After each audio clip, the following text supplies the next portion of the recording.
You can't have your music placed on Netflix. First, let's go over the requirements. Let's start off with submission format. I'm about to say a lot of things you may not understand, but don't worry because your engineer will get it and they'll be able to do it real fast. When it comes to submitting your music to Netflix, what they're looking for is 30 to 60-second clips. They do not want you to submit the whole song.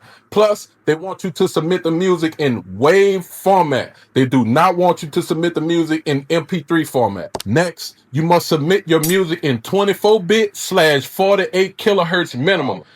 Next, you must make sure you always get an instrumental version because sometimes they don't want the lyrics, they just want the beat. Next, when it comes to submitting your music, they be looking for different tempo variations, which means don't just submit your music in the regular speed. They want you to also submit it in a more slower tempo, and they also want you to submit it in a more faster tempo, or even two different slower tempos and two different faster tempos.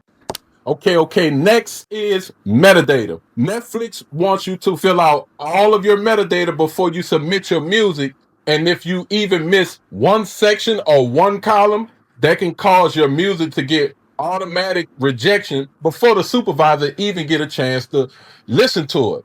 A list of metadata requirements is like, for example, song title, artist name, composer, publisher, performance right affiliate, master owner, BPM key, and they also want you to put the mood description of your music. Okay, next is seasonal programming. When it comes to you submitting your music for these different seasonal programmers, just make sure the music really fit the theme that you're actually submitting it to. Okay, next, what they're not looking for, which to me, this is most important. Generic stock music, unlicensable covers. That means you using music that you know you don't got no license to, or with samples in that you never got no clearance to.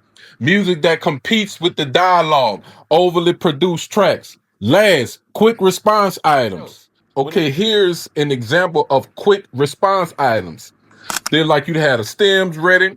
They want you to know your splits, who own what. They would like also a clean version. And like I said before, be prepared to deliver additional edits within a 24 to 48 hour time frame. When it comes to you submitting your music to Netflix, it's a bunch of opportunities out there. The only difference is you got to come correct. But at the same time, once you learn how to come correct, you ain't never got to worry about being incorrect.